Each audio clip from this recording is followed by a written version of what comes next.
thank you for joining us for another episode of God, Law, and Liberty with David Fowler, President of the Family Action Council of Tennessee. Every week, we are putting culture, politics, and law on a collision course with the truth of God's Word. And now, here's David. Thank you for joining me for today's episode of God, Law, and Liberty. And I hope you have enjoyed the last couple of weeks as I've talked about my own experiences in recent years in the sphere of law and civil government with two groups of folks that I have defined for my purposes as Neo-Covenanters and Neo-Baptists. And I got a letter, or an email, I should say, from a dear friend of mine, a Baptist, last week, in response with some great questions that I want to respond to today.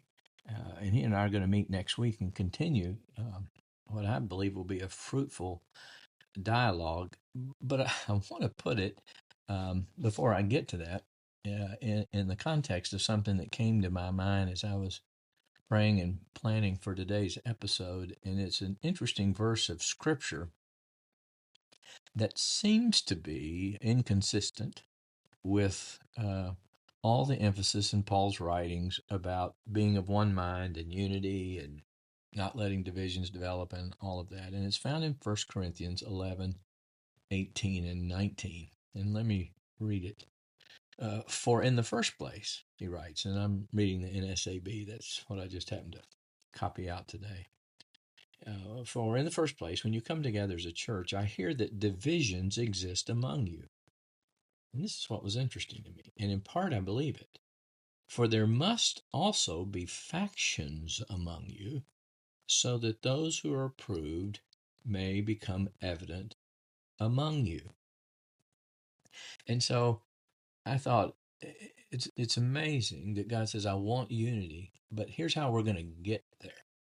There are going to be factions, but I will be using those things as iron sharpens iron. If y'all will just seek after me, seek my face, study my word, make my glory the preeminent consideration in all your deliberations, and I will use those divisions to produce the kind of unity and maturity and perfection that the Apostle Paul writes about in Ephesians chapter 4. That speaking the truth in love, always being grounded in lowliness and meekness, as it says in chapter 4, being patient, forgiving, persevering, will eventually come to the full maturity of Christ as our head, and will no longer be tossed about by every wind of doctrine. So I see what is taking place and what's taken place as, in fact, a work of God's good providence towards his end, if we will indeed make him our head and make his glory our ultimate objective, and being more and more conformed to the image of God as we're conformed to the image of Christ, who is the image of God. And sometimes that gets lost in all of our stuff that we do, in our churchy things that we do. That God is ultimately creating the people for himself that he began to create in the Garden of Eden.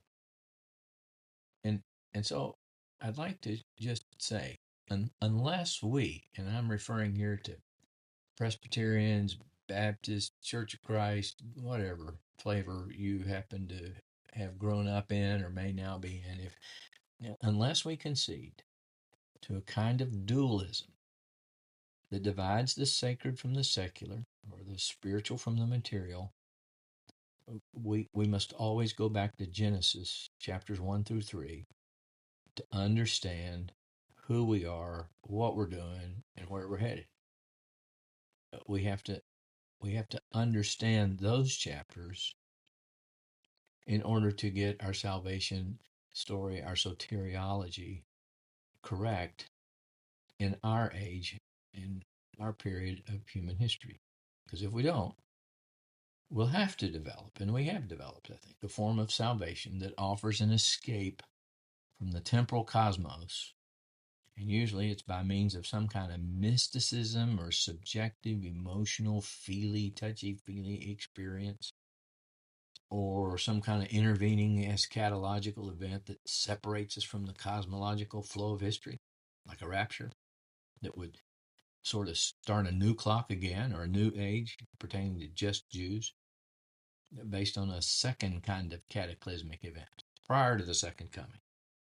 Uh, those things, well, I think they're a response to this sort of dualism, our inability to hold together the whole flow of history as a seamless web and try to make sense of it according to the Scripture and the leading of the Holy Spirit. But anyway, this idea that I'm expressing is why Herman Bavinck in the 19th century, a theologian from the Netherlands, wrote, quote, "The Christian religion is essentially identical with the true religion in the state of integrity," meaning at the time of creation of Adam and Eve. So if we mess with this history, if we say it's only allegorical or metaphorical, it's not a real history, and I believe it is sort of allegorical. I mean, the Scripture even would suggest that when it says that Christ is the second Adam and the last man, that he was, as it says in Romans chapter 5, Adam was a type of him who was to come. But if we treat it as just metaphorical or just allegorical, not real history, then Christianity is completely set adrift from its foundation. We need to appreciate that ours is an historical religion, which, to be honest, is glad why my church recites the Nicene Creed every Sunday. It grounds us to history, at least if we understand what it is we're saying. But the words tie us to history, events that really took place.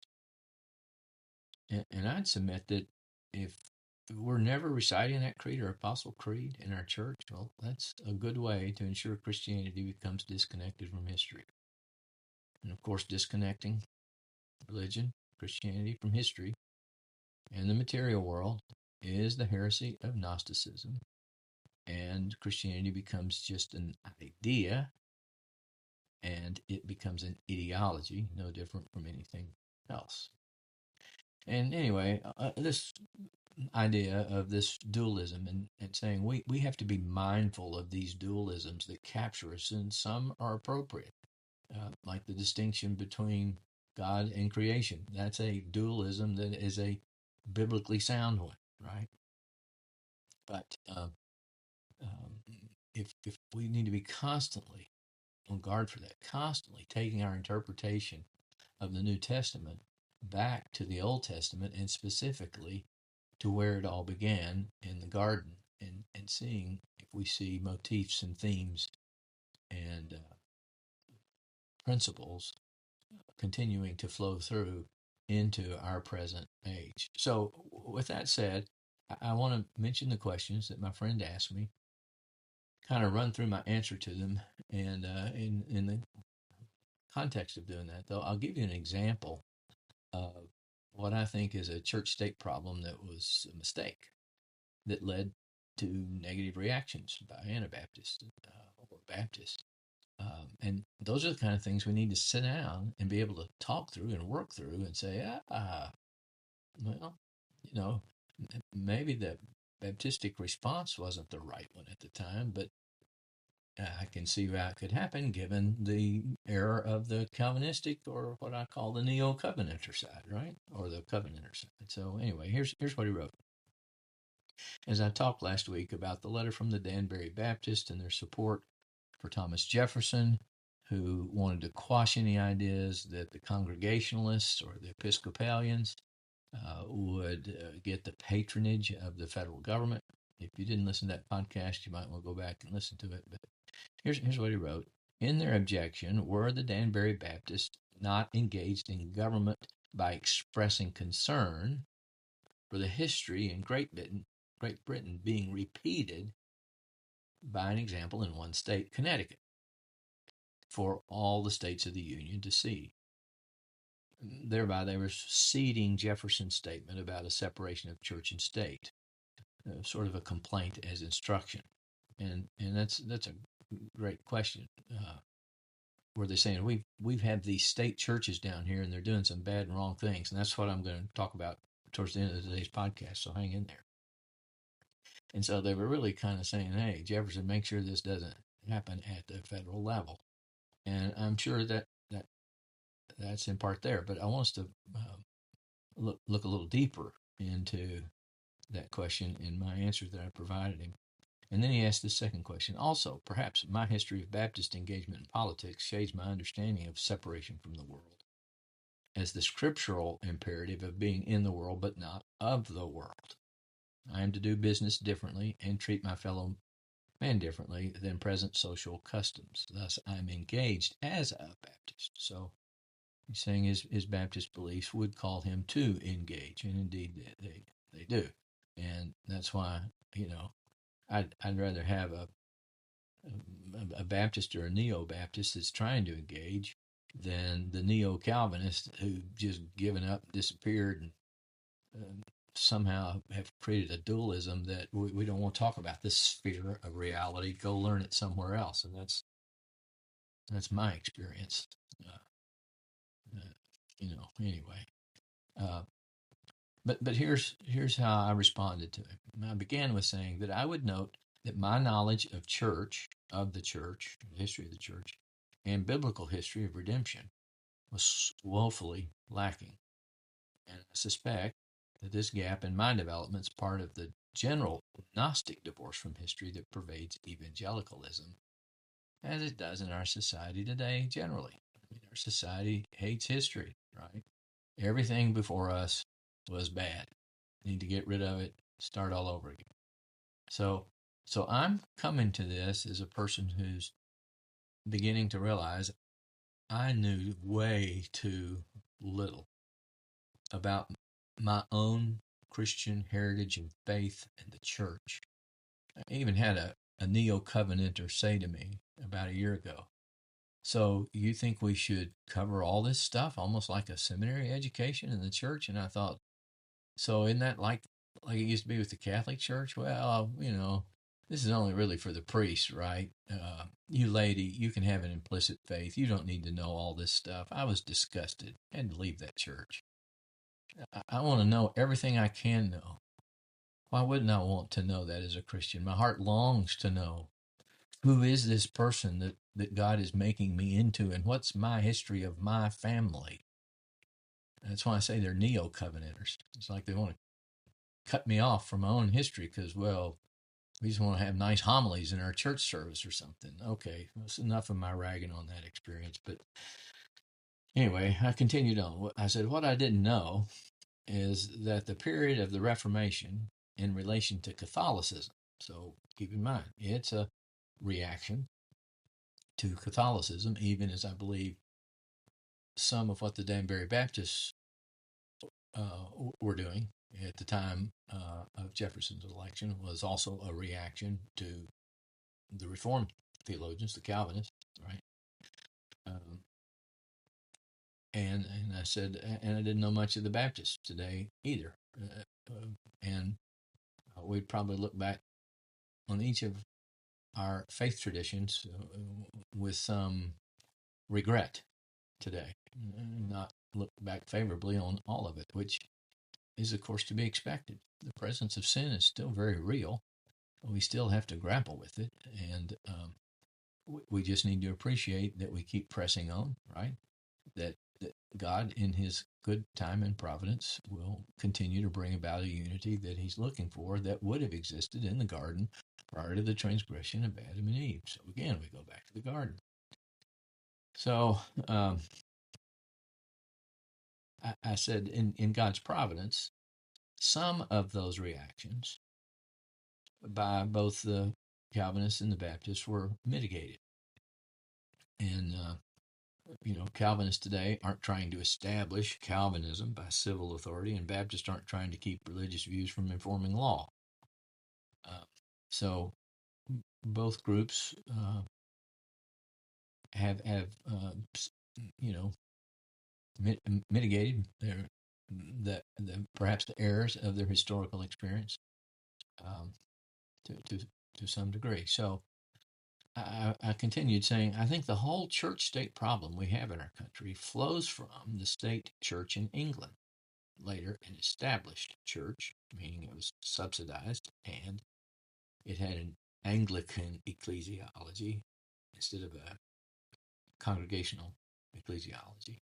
But but that that was really sort of a intramural fight that was taking place between Calvinists with the form of ecclesiology we should have and the level of support that should go to a state church and those kinds of things. So I told him, the modern reaction of those in that stream seems to me to have been, well, we'll just disengage. So they seem to have turned into and in the ecclesiastical institution pietism and separation from law, politics, and civil government type theology. And that's why I call them neo-covenanters. And I continued on my answer. On the other side, the Baptist tradition, which I was raised in, comes out of the stream of Anabaptist theology, and they were separatists from the world. That's just historically it. You find it being said in secular sources and Calvinistic sources and all other sorts of places. But obviously, over time, that didn't work out too well to be completely separate. And you have to live in the world. So, as my friend said, Baptists are engaged in the world, and they want to bring things under Christ's dominion. And I'll just kind of stop right there. But what they wanted was a form of religious liberty that kept law and religion more separate than what was being experienced in England. And I think that's where some of the Baptist support for Jefferson came from. Now, I'm here veering from my answer to add some stuff I didn't take time to put in an email. But I'm saying to you today, and to him if he's listening, that I think some of the support for Jefferson was a reaction to what I think were also errors by Calvinists in the application of their theology in the realm of human law. And I'll get to an example of that in just a little bit. And that's why the Danbury Baptists would have been frustrated when you hear this example. You'll see why they would have been irritated. And maybe they, threw out the baby with the bathwater kind of thing. But the reason, I think, that Baptists may have supported Jefferson has to do a little bit with the history of the common law. And I'm not going to delve into that completely today, but just to say, in England, it did have a distinctly Calvinistic tenor. Again, despite the tensions within the ranks of the Calvinists between the Anglican and congregational ecclesiology and a state-established church and all that. But after our nation's independence was established, this is important to his question about the response of the Danbury Baptists, Thomas Jefferson developed an aversion to common law. Now, the quotation I'm about to give you explains why, and it's taken from James McClellan's excellent book, Joseph's Story and the American Constitution. And here's what he writes. In the principle that Christianity was part of the common law, Jefferson saw the transmitting of the maxim being Christianity's part of the common law, from the English to the American shores as the transplanting of the seeds of the establishment. So let me read it now without me interrupting it. But a maxim of common law is that Christianity is a part of the common law. So in that, Jefferson saw the transmitting from English to American shores, the transplanting of the seeds of an establishment. And those Calvinistic types would do in America exactly what they'd done in England, and we'd wind up with a state-established, funded church and a hierarchy and all that sort of stuff.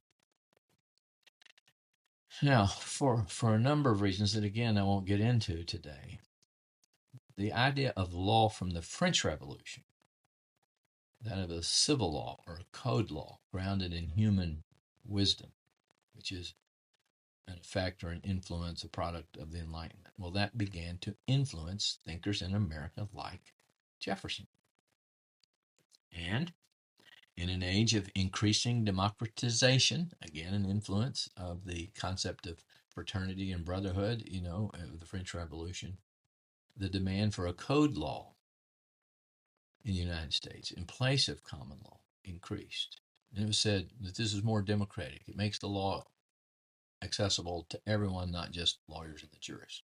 Of course, now you need a lawyer to go through the 70-something volumes of the Tennessee Code to find out what's there, and then you have to go through the regulations of all the administrative agencies. And, well, yeah, we've surely made the law accessible to everyone, right? But in connection with this growing love affair for code law coming out of the French Revolution, I'd call your attention to a guy named Jeremy Bentham, who I've mentioned before. And, particularly, as I've quoted Professor Burnside in his lectures at the Hale Institute, his positivistic view of law, that we create law, that law is strictly a matter of convention, that even dominates the way we read the Bible.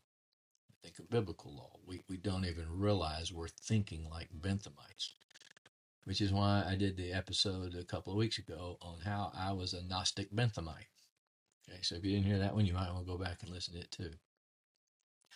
But demonstrative of this shift in America from the conception of law that we have at common law, that law exists independent of the jurist, independent of the legislature, and it's grounded in a biblical cosmology, is demonstrative of the shift from that to a code law, grounded in the genius of those who had drafted, is the fact that I'd never heard that in 1811, the same year Joseph Story, a defender of the common law, was appointed to the Supreme Court, Bentham wrote to President Madison offering to codify all the laws of the United States. And Madison declined. But anyway, this codification push arising out of the French Revolution, it wasn't just taking place at a national or federal level, also at the states. So, for example, in my home state, Tennessee, in 1844, the legislature began to move toward codification of its statutes. What would happen is the legislature would pass statutes, in case you didn't know this history, and I didn't know it because I've always lived in a codification world, right?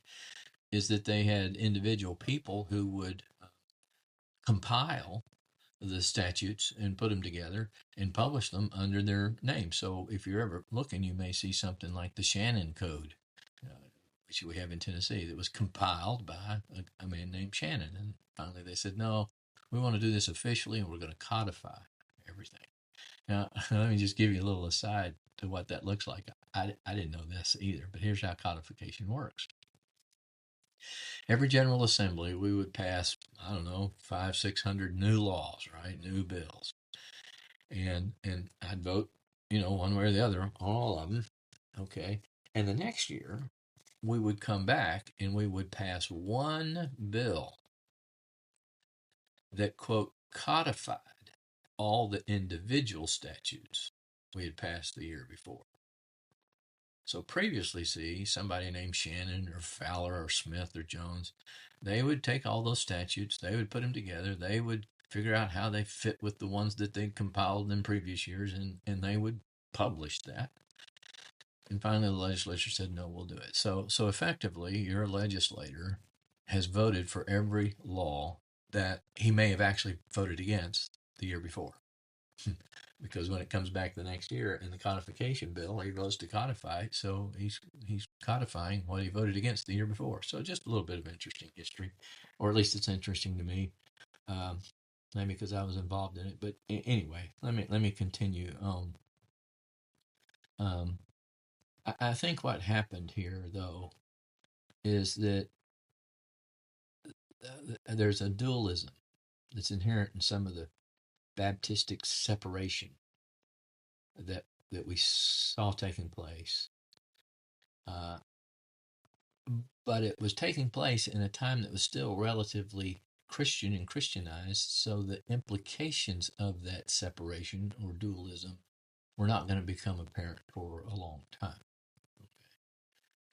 Of course, the neo-Calvinists, by abstaining from any engagement, they've contributed just as well. And so we've all gotten more than we bargained for when we either decided to refrain or wanted to go to a codified civil law, make it up out of our head kind of thing to avoid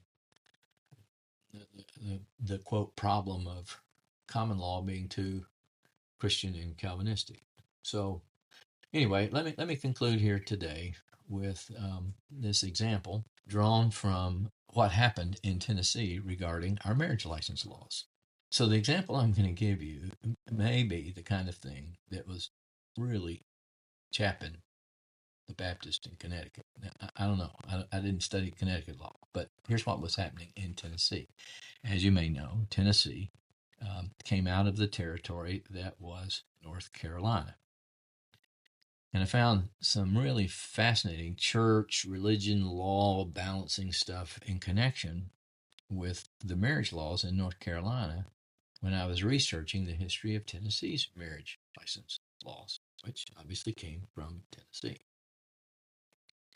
And the following quotes from a Tennessee Supreme Court decision in 1829 outlining the history behind Tennessee's marriage license laws as it came from North Carolina. Now, North Carolina's Constitution at the time, I think it was from 1776, specifically said there could be no established religion. Okay? But notice what they did. And they didn't think this would be a problem because the word establishment meant funded, or it meant some kind of episcopal or hierarchical form of government that's being supported by the state. Okay? So that didn't mean that you couldn't pass laws that you thought were Christian. It just meant that you couldn't have an established religion like they had in England. And of course, our Supreme Court has perverted that history too, but that's another story for another day. So here's what happened. I'm reading now from this Tennessee Supreme Court case saying the next marriage statute in North Carolina is the Act of 1741. And here's what it says. This is quoting, the Tennessee Supreme Court's quoting that statute. That every clergyman of the Church of England, and for want of such, any lawful magistrate, shall join together in the holy state of matrimony such persons who may lawfully enter into the relationship and have complied with the directions hereinafter mentioned. Okay? Now, a couple of things that's just interesting there is it says the persons who may lawfully enter into. So they were acknowledging there's a lawfulness to what marriage is, independent of the clergyman. Meaning you have to be a man and a woman. But they said to prevent clandestine and unlawful marriages. That's what they were trying to say. That's in the section of the title of the code. The marriage had to be solemnized by a clergyman of the Church of England, and if there wasn't one, a magistrate, a judge, right? Then they say, next is the Act of 1766. It's an act to amend that previous act, and it says, as Tennessee Supreme Court says, it recapitulates, reenacts many of the same things, but it makes, quote, some alteration as to the persons authorized to solemnize the rites of matrimony. The first section recites that, whereas by the Act of 1741, no minister or justice of the peace shall celebrate the rites of matrimony between any person without license or certificate, and whereas the Presbyterian or dissenting clergy, well, there we go, see, you got these troublesome Presbyterian dissenters, conceiving themselves not included in the restriction of ministers mentioned, have joined persons together in holy matrimony without either publication of the marriage or license. So, Section 2 declares all marriages that have been solemnized by the dissenting or Presbyterian clergy legal, and valid. Okay, so you see what North Carolina is doing. We're not going to have an established religion here, but we want to make sure we don't have bad marriages and clandestine marriages, bad marriages, and all that. So you need to go to a clergyman of the Church of England. The Presbyterians, as the Puritans before them, said, we're still going to marry people. So they had to back up and say, okay, those are legal too. And then the Tennessee Supreme Court says the next act of North Carolina in 1778 is, in substance, the same as the preceding acts of 1741 and 1776, except that it says all regular ministers of the gospel of every denomination, having the care of souls and the justices of peace, can solemnize a marriage. So you can see what was taking place there is that without, quote, an establishment of religion, they thought for the sanctity of marriage, for the strengthening of marriages, only an Anglican minister, and if there wasn't one, the justice of the peace, should be marrying people. And if you didn't do that, under North Carolina's laws, you weren't married. But then they had to deal with the Presbyterians. And then finally they said, I give up. All denominations of the gospel. Okay, which is probably where they should have been anyway. Which is actually, in my view, not where they should have been anyway, because marriage is a creational ordinance given by God to all people, Christian or not. And so I think the proper kind of law, had we seen the problems that would develop with Obergefell versus Hodges in the Supreme Court thinking we've created marriage, is we would have said a man and a woman can go to the courthouse and file an affidavit declaring they're married. Then there wouldn't have been licenses. Then we had to worry about who was going to solemnize it. It would be a sworn statement in front of a notary public. Or could have sworn it in front of a minister too, I guess. But that would remove any kind of establishment in the eyes of the Baptist, at least, that, well, great. I can't, my marriages are of no effect because I'm not Anglican or I'm not Presbyterian. And I can see why a response to that would be, I'd rather have Thomas Jefferson than this. Don't let that at least happen at the federal level, as my friend was pointing out. I think he was correct. Don't let this happen up there, please. So I think we all have a lot of history that we need to learn. And I've got a lot more history I need to learn.